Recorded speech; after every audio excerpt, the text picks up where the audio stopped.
എന്തായാലും എന്നോട് തുറന്ന് പറ. ആര്യനെ ഞാൻ കുറെ നേരമായിട്ട് വിളിച്ചിട്ട് ഫോൺ എടുക്കുന്നില്ലേ ചേച്ചി. ഇതാണോ ഇത്ര വലിയ കാര്യം? അല്ലെങ്കിലും ഫോൺ എടുക്കാത്തത് അവന്റെ പതിവാണെന്നാണല്ലോ നീ മുൻപേ പറഞ്ഞിട്ടുള്ളത്. അതൊക്കെ മാറി.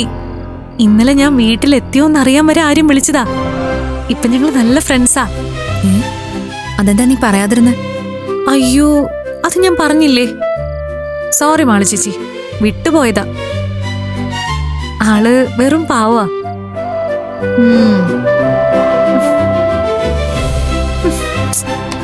ഉച്ചയ്ക്ക് അനിയത്തി വിളിച്ചിട്ട് അവളുടെ അടുത്തേക്ക് പോയതാ. അതിനുശേഷം ഫോൺ എടുത്തിട്ടില്ല. അവൻ സ്വന്തം അനിയത്തിയുടെ അടുത്ത് പോയതിന് നീ എന്തിനാ ഇങ്ങനെ ടെൻഷൻ അടിക്കുന്നേ? ആര്യനും അനിയത്തി ചൈത്രയും ശത്രുക്കളെ പോലെയാ. ആര്യന്റെ രഹസ്യങ്ങൾ അറിയാൻ അവൻ താമസിക്കുന്ന വീട്ടിൽ എന്തോ ഡിവൈസ് വരെ അവള് വെച്ചിട്ടുണ്ട്.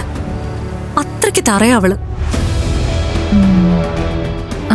പിന്നെ ആര്യനെ വിളിച്ചു വരുത്തി അപകടപ്പെടുത്താനാണോ ചൈത്രയുടെ ഭാവം എന്നറിയില്ലല്ലോ. ഏതെങ്കിലും അനിയത്തിക്ക് സ്വന്തം ഏട്ടനെ അപകടപ്പെടുത്താൻ പറ്റുമോ? മോളെ, നീ വല്ല സിനിമ കഥയും പറയാണോ? അല്ലേ ചേച്ചി, പലപ്പോഴും ലൈഫ് ഫിക്ഷനേക്കാളും സ്ട്രേഞ്ചാ. അങ്ങനെ ഒന്നാ SP ഫാമിലി. വിളിച്ചാലും കിട്ടില്ല. കാശിന് വേണ്ടി ചില മനുഷ്യരെ ബ്ലഡ് റിലേഷൻ പോലും മറക്കും. നീ ഇങ്ങനെ ടെൻഷൻ ആവാതെ. കേട്ടിടത്തോളം അങ്ങനൊരു തലതെറിച്ചവളാ ഈ ചൈത്ര. അതൊക്കെ എന്റെ പേടി. കണ്ടോ, ആര്യൻ ഇപ്പോഴും ഫോൺ എടുക്കുന്നില്ല. വലിയ കാശുകാരിയാവാൻ വേണ്ടിയാണല്ലോ നീ ആര്യന്റെ പിന്നാലെ നടക്കുന്നേ.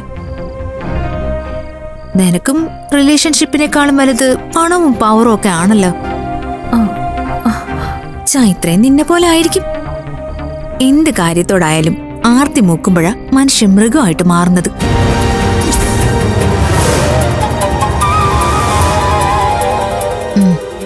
എന്തായാലും നീ കഴിക്കാൻ വാ.